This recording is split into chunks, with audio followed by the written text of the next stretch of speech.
this video was going to be a breakdown of the Morbius trailer, but here's the thing. You throw a rock and you hit someone doing a Morbius trailer breakdown, possibly killing them, eliminating my competition. And I'm not saying do that, but do it. Oh my god, what have you done? Besides though, the things I actually want to talk about from this trailer relate more to Sony's partnership with Marvel, because there is some bizarre stuff at play here. So what we're going to be doing here is the history of the Sony and Marvel partnership, leading up to what the deal is right now, and what it means for the MCU going forward. And if you just want to know that current information, you can just skip to this point in the video. And if you do want to support this channel, I accept cash. But in lieu of that, I guess I'll take a like, I guess. To briefly go back to the beginning, Sony actually acquired the rights to make Spider-Man films all the way back in the late 90s after a trade between them and MGM involving some Bond movie rights. Quick recap, everything was good for 4 movies. Financially, definitely. Critically, I would say, first 2 very positive, second 2 very mixed. Then of course, tragedy strikes. I mean, for the studio, not a real tragedy like an earthquake or being hit with a rock whilst breaking down a trailer. Now what I'm talking about is The Amazing Spider-Man 2. It's lambasted for essentially being a trailer for the Sony Spider-Man extended universe. It attempts to line up a threequel, a Sinister Six movie, a Venom movie, which of course they ended up making, among others. There's even talk of an Aunt May spin-off prequel. And we know about that last one because in November of 2014, Sony Pictures was hacked, revealing tentative plans for an Aunt May solo movie where she's young and a secret agent or something. Would you see that movie? Aunt May, but she's young and a secret agent or something. Here's the thing about that email hack though. It was revealed that Amy Pascal, head of Sony, was conversing with Kevin Feige about how to make The Amazing Spider-Man 2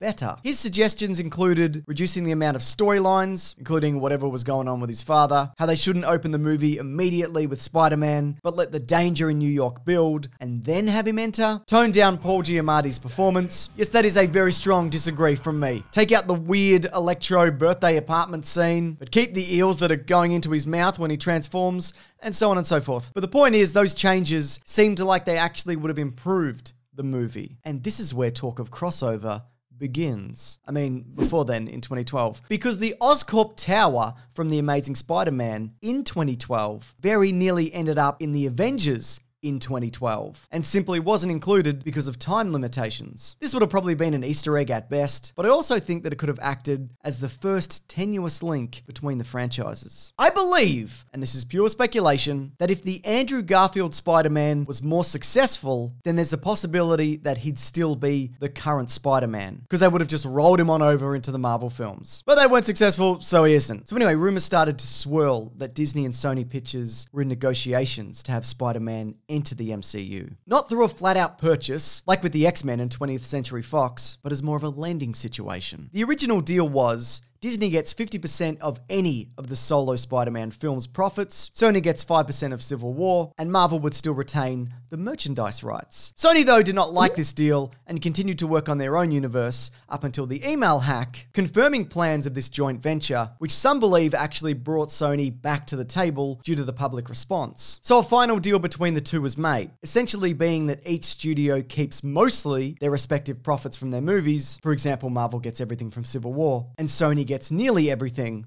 from the solo films, because Disney were to receive 5% of the first dollar gross, meaning 5% of the ticket sales on opening day. Again, Disney keeps the merchandising rights, and Kevin Feige acts as a producer on everything. So boom! Tom Holland is cast mere days before he is needed on set for Civil War. Other names are considered, including Timothée Chalamet and Asa Butterfield. And the confirmed total movies to include Spider-Man were Civil War, Homecoming, Infinity War, Endgame, and Far From Home. There were also rumors and rumblings that Tom Holland could appear in Venom. However, this never came to be for whatever reason. I mean, for one, Tom Holland wasn't contractually obligated to appear in that movie, so if he is, you gotta pay him extra. And it also wasn't part of the initial deal between studios, and Marvel was very much umming and ahhing about connecting these universes any more than was necessary. Though it does seem that one studio was more keen about this than the other. Well, those movies will all take place in the world that we are now creating for Peter Parker. I mean, there'll be adjuncts to it. They may be different locations, but it will still all be in the same world, and they will be connected to each other as well.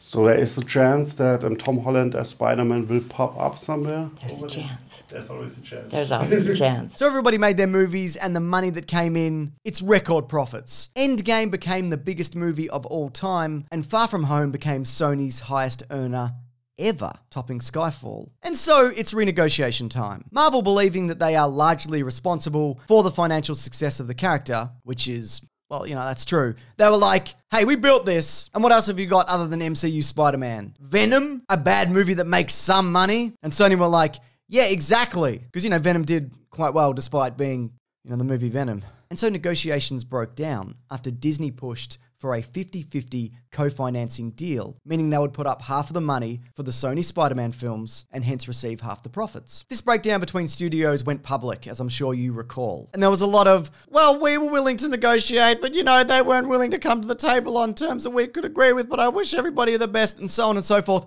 between studio heads. But really, I think the whole idea of this was to drum up public support so that both parties could try and get a little closer to what they wanted. I suspect that Disney thought people would immediately side with them because of how much people love the Tom Holland Spider-Man. But it didn't really go that way. A lot of people perceived them as the bully. You know, the bigger bully out of these billion-dollar organizations. And look, frankly, 50-50 was a crazy deal for Sony to accept. And even when they were pushed by the likes of Jeremy Renner on social media, a man who's in some of these movies, Sony didn't budge. Also, apparently, and I didn't know this at the time, Sony were able to keep all the non-MCU characters that they introduced, including Tom Holland's Spider-Man, and just roll on without Disney. It was all coming to an end. It was bad news. It really was bad news. No, I don't know. We had a really good plan with what we were going to do with Sony. The future of Spider-Man was still very bright. But it would have been a shame to take him out of the MCU, you know? Right. He's where he belongs, and we've built such a strong character in that world, and it would have been a shame to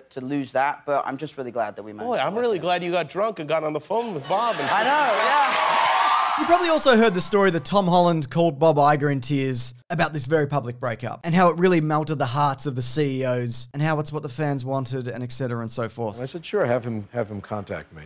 And he did, we spoke, and he basically he cried on the phone. Did he really? No, not really. Oh.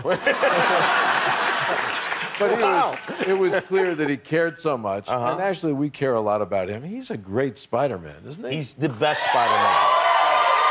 That seems like it was a very real conversation. But Bob Iger is not an idiot. These make great publicity stories. But in the end, Disney and Sony came together because it was in the best interests of their bottom line, not what's best for the integrity of the character. Now make no mistake, this isn't me going, Hollywood's just about making money, it's a big corporate machine, art is dead. This is how movies are made. They came to a decision that benefited both of them. These companies aren't charities, it's a business. And so the new deal was thus. For the next Sony Spider-Man film in 2021, with Feige producing, which was a major part of Sony's requirements, Disney would put up 25% of the funding, and in exchange, receive about that much back in profits. Also, Spider-Man is to appear in one more MCU team-up film in the near future. This, of course, allows Marvel and Sony to wrap up the current Spider-Man story, which was left hanging at the end of Far From Home. Kevin Feige also said around the time of the deal, as Sony continues to develop their own Spider-Verse, you never know what surprises the future might hold. And people were like, whoa,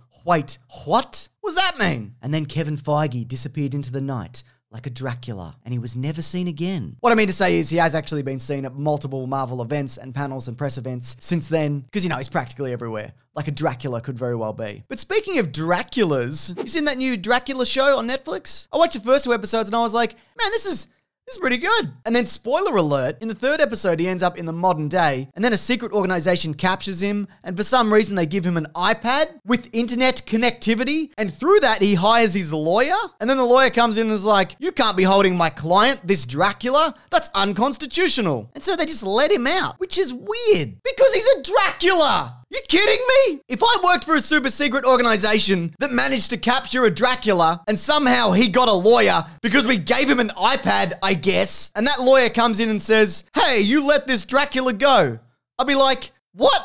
No! Get the absolute fuck out of here. And if you tell anybody about this Dracula, I'm gonna throw you down a well in the woods. Anyways, the Morbius the Living Dracula trailer opened up a whole can of worms in terms of the Sony Marvel deal. With Venom, there was very much this hesitation to connect these universes. But now it seems Sony are taking advantage of a loophole which may not have existed in the first contract, or maybe it did, but regardless, it's definitely there now. That being, they can make movies with characters introduced in their movies, which they have invented, or ones that are part of the Spider-Man IP. And the Spider-Man roster is enormous. For one, he's got one of the best rogues galleries, plus recognizable supporting characters if you know anything about the comics, like Donald Glover's The Prowler, plus alternative versions of its lead, and so on and so forth. Into the Spider-Verse is proof of that. So when Adrian Toomes appears in the tagline at the end of the trailer, a post-credits for footage that's just shy of the 3-minute mark, that's because Sony owns that character. There's also rumors that J. Jonah Jameson is going to show up. I would say that's incredibly likely. Notice though, they didn't use Tony Stark, well, you know, 'cause he's dead also. But let's say a Happy Hogan or a Nick Fury or a Pepper Potts, because that would make this a co-produced MCU movie where Marvel gets 25% of the profits. Probably also noticed that the Marvel logo in this trailer says, in association with Marvel. Association. Oh, it's one of those words I didn't realize I can't say, apparently. Anyways, the point is, that's not the Marvel MCU logo. This is a separate thing. Not only that, but I'm sure you've seen a lot of circles and red arrows pointing to this image of Spider-Man. This is not me having a go, make no mistake. I love big circles and arrows, I love them every day of my goddamn life. The thing about this is, it's odd and requires somewhat of an explanation. Now, as I'm sure you're probably aware, this is the Tobey Maguire Spider-Man suit. But it's actually taken from the PS4 video game, because in that game you can actually get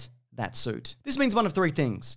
1, this movie is connected to the Sam Raimi universe. That is unlikely given that we see the Vulture, which is from an entirely different universe. 2, the video game exists within this Morbius movie. I mean, that is possible, but that video game also has the full gamut of Spider-Man characters that haven't been introduced yet. So it'd be a weird thing if that game predicted Spider-Man's future rogues gallery. So that leaves us, of course, with option number 3. Sony owns this movie and the PS4 video game, and they just threw this image in there without thinking about it as a homage. Plus also it could be removed in post or replaced, or this scene could be cut entirely. This kind of stuff happens all the time. What I also think is happening in this trailer though, is they're building the Sinister Six. Well, I actually think they've been doing this for a few years. Because so far we've got Vulture, Scorpion, Mysterio. I mean, granted he's dead, allegedly. But even if he is, what made Mysterio was the special effects team that created him. So he could still very well return as an illusion. Plus we've also got now Venom, Carnage, and now Morbius, the living Dracula. Now I'm not saying they're going to use all of these, but I'd imagine that, yeah, they are building towards that Sinister Six movie. If not in the third Spider-Man movie, then with the fourth, Sony-only Spider-Man film. Because even if these films, at the very least, are a moderate success, a good Sinister Six movie, with or without Marvel,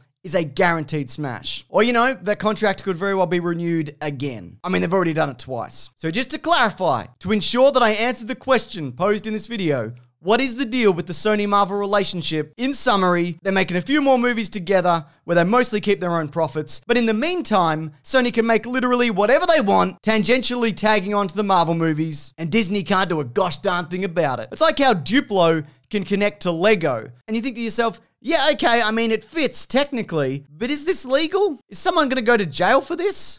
Yes! And guess what? You're under arrest for this and also killing a person with a rock. Anyways, thoughts on the Marvel-Sony partnership? Do you want to see them remain together or split off and do their own thing? Do you trust Sony to make Spider-Man universes on their own? I mean, Spider-Verse was pretty great. Anyway, leave a comment in the comments if you want to comment. And subscribe because there's videos here every Sunday, Tuesday, and Thursday. And I have a podcast called The Weekly Planet, where every Monday morning we talk movies and comics and TV shows. This upcoming episode, the first of the year, it's a great time to jump in if you haven't. We're going to be covering the Morbius trailer, the Black Widow trailer, the Colin Trevorrow leaked episode 9 script, plus the biggest upcoming movies of 2020. That's linked below. Please come along if you like. Thanks for watching this video. I appreciate it. Take care.